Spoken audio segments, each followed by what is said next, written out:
and today I thought I'd do a little tour of my house since people are curious and what a semi-Japanese house looks like, okay, and what it's like over here. But anyway, this is just a short video, just a tour of my house, alright, and I'm going to show you just real quick the neighborhood. This is where I live, okay, on this street, okay. And this is my house. This is the front gate. Okay, well, my house. It's not really ours. It belongs to my husband's parents. This is our name engraved on the thing, and that's our intercom system and our bush and our rosemary bush over here. But anyway, this is what our house looks like from the outside. Okay. So I only have 15 minutes to do this before this video thing cuts off. So I'm going to just show you. Close the gate here. Okay. So here is the walkway into the entrance. Those are rose bushes over there. And these are our palm trees and stuff. So this is what it looks like on the outside. This is one yard. They don't like grass very much, which, I don't know. I like grass. To me, it looks more like California. So, that's what the front of our house looks like. And we had a garden table, and now we don't anymore, so now we just have a bunch of chairs. And only one small table with this parasol here. So if you can see that. Okay, and there's my laptop where I was currently doing a video. These are the flowers I planted recently for my father-in-law because there were no flowers here. It was just pots of dirt and sand, you know. And it was looking pretty pitiful, so I planted a bunch of flowers. Okay. So, this is our sunroom.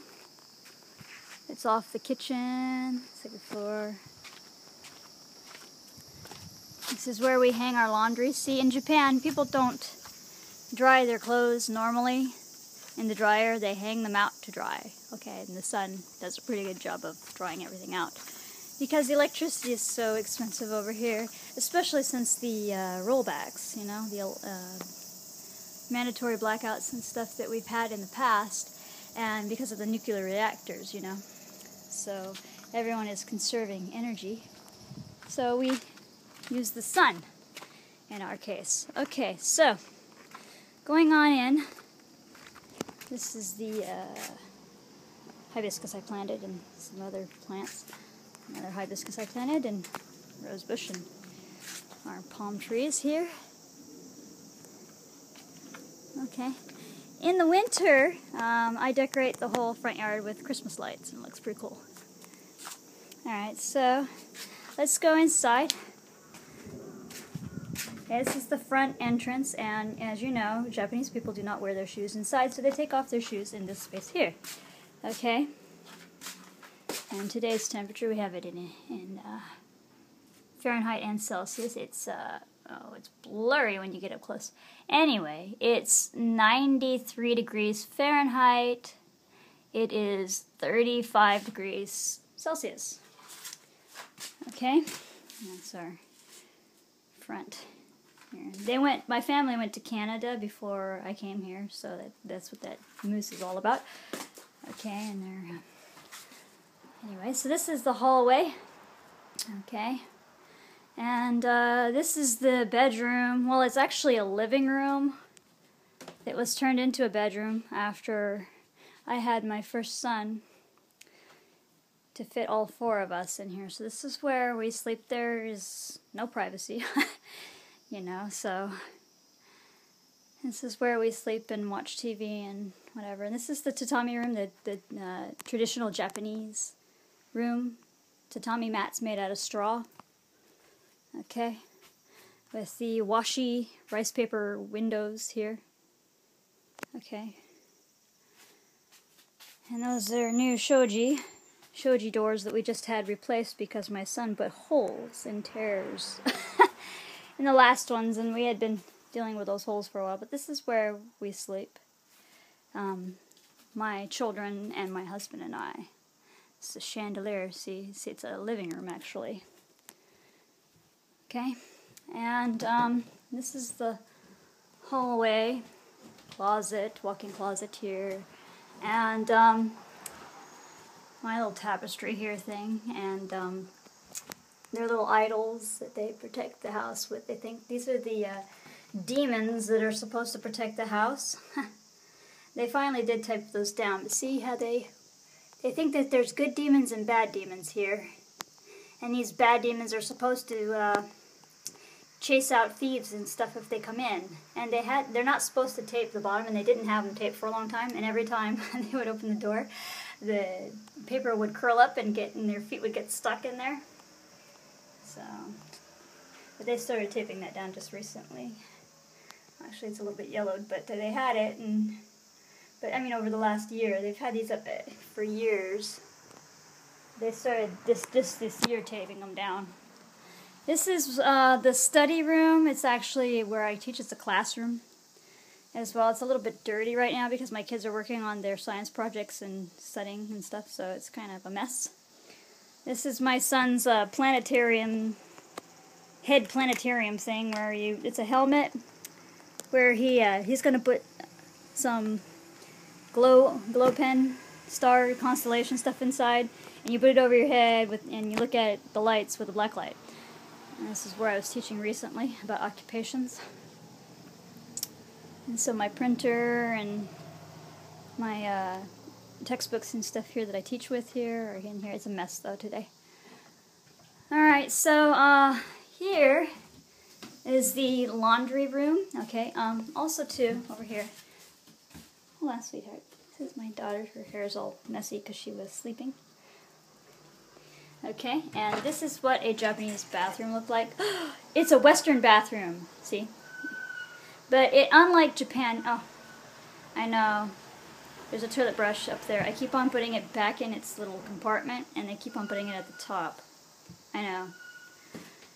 So anyway, now, more modern homes use Western-style toilets. Thank goodness for that. But these are pretty cool because, you know, in Japan they have all kinds of gadgets on their toilet. Here you got the washer behind bidet thing. And this is for girls. And this is water pressure. And you got all this stuff. And you got a nozzle. It washes the nozzle. And it has a warmer inside here for the winter time. You know, so that your tushy doesn't get all cold and stick to the seat. Okay. But you'll notice one big difference is the toilet is separate from the rest of the bathroom. Okay.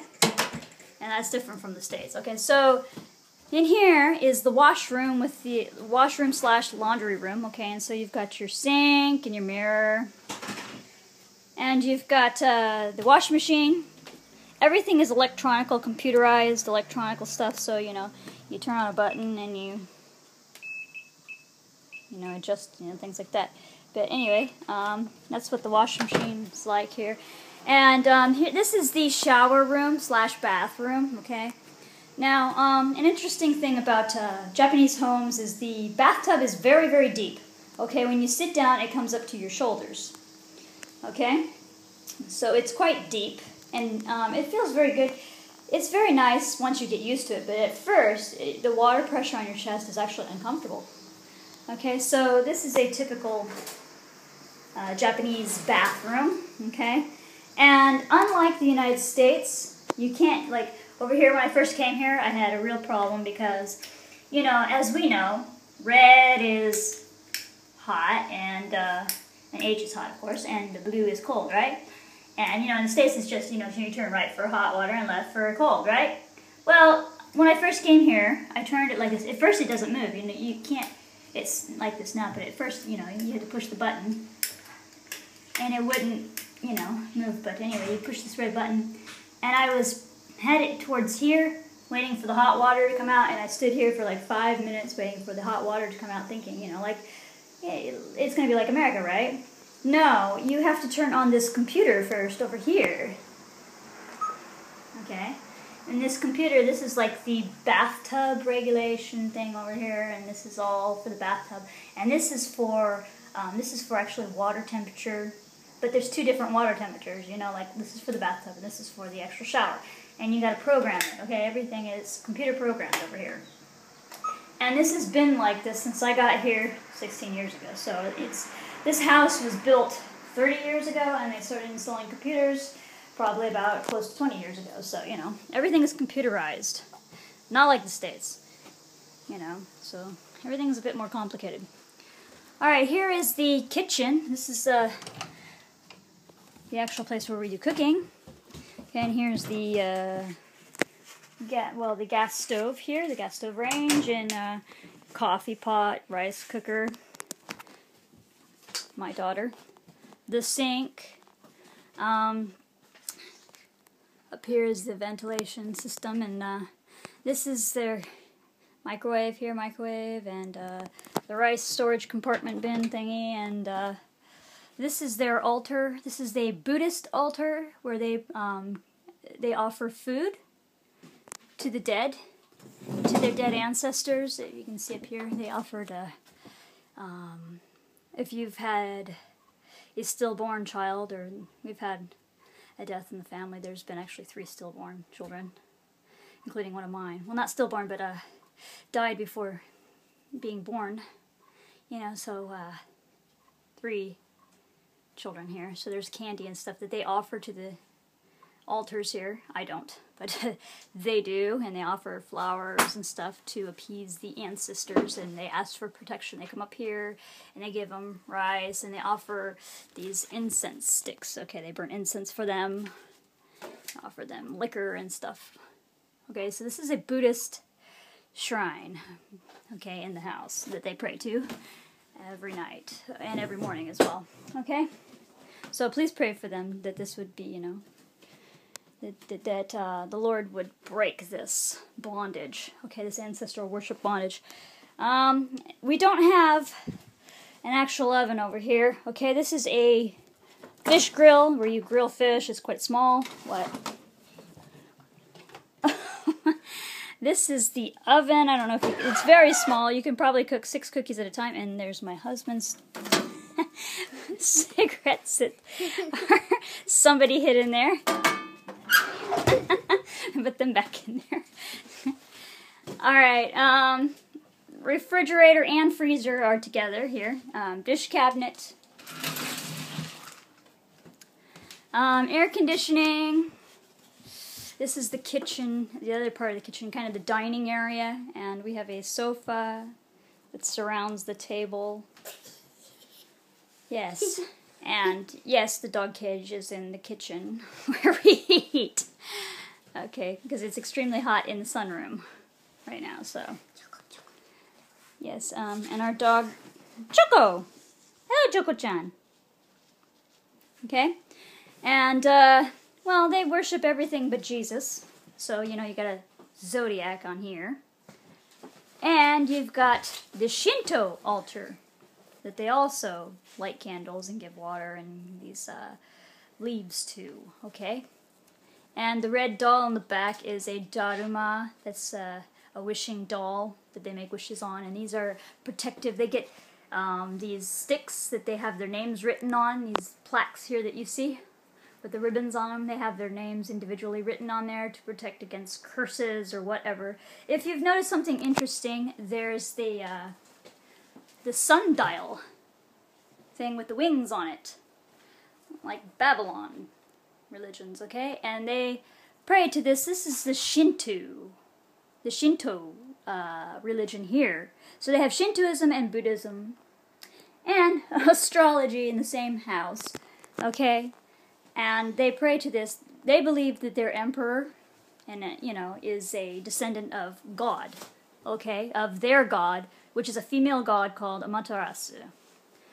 Okay, so please pray for them, though, because see, this whole nation is under this spell, kind of this deception.